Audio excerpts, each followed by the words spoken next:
Speaker గారితో నా request ఏంటంటే కోమటిరెడ్డి వెంకటరెడ్డి గారు మాట్లాడినటువంటి వ్యాఖ్యలు ఆయన విత్డ్రా చేసుకోవాలి, బేషరతుగా క్షమాపణ చెప్పాలి, లేదంటే మీరైనా దాన్ని సభ యొక్క రికార్డుల నుంచి తొలగించాలి. అప్పటిదాకా నేను మాట్లాడడం సార్.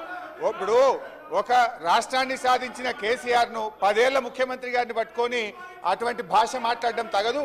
మేము కూడా అనొచ్చు, రాహుల్ గాంధీ గారిని అమేథీలో చెప్పుతో కొట్టారని మేము అనలేమా? So let him withdraw the word, then I will speak. లేదా మీరైనా తొలగించండి. తప్పకుండా రికార్డులను పరిశీలించి తొలగించే ప్రయత్నం చేస్తా. మీరు కంటిన్యూ చేయండి. సార్ ఆయన అన్నాడు సార్, చెప్పుతో కొడతామనే పదాన్ని మీరు డిలీట్ చేయాల్సిందే. తప్పకుండా మీరు చెప్పాలి సార్. ఐఎమ్ డిలీటింగ్ అని చెప్పండి. మీరు అలాంటి పదాలు అసెంబ్లీలో మాట్లాడకూడదు. I'm deleting. Thank you. Please continue. అధ్యక్ష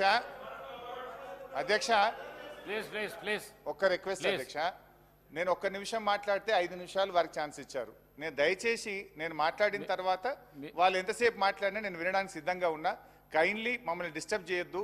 ఉత్తమన్న మాట్లాడితే 1.5 గంటల సేపు విన్నాము. దయచేసి వాళ్ళని కూడా వినమనండి ఓపిక. అధ్యక్ష, ఇవాళ ప్రాజెక్టుల విషయంలో ఉత్తమ్ కుమార్ రెడ్డి గారు కాంగ్రెస్ పార్టీ నాయకులు ఎన్ని మాటలు చెప్పినా సారాంశం అయితే ఒక్కటే అధ్యక్ష. 10 ఏళ్ల కేసీఆర్ పాలనలో ప్రాజెక్టులు అప్పగించలేదు. మీరు రాగానే అప్పచెప్పడానికి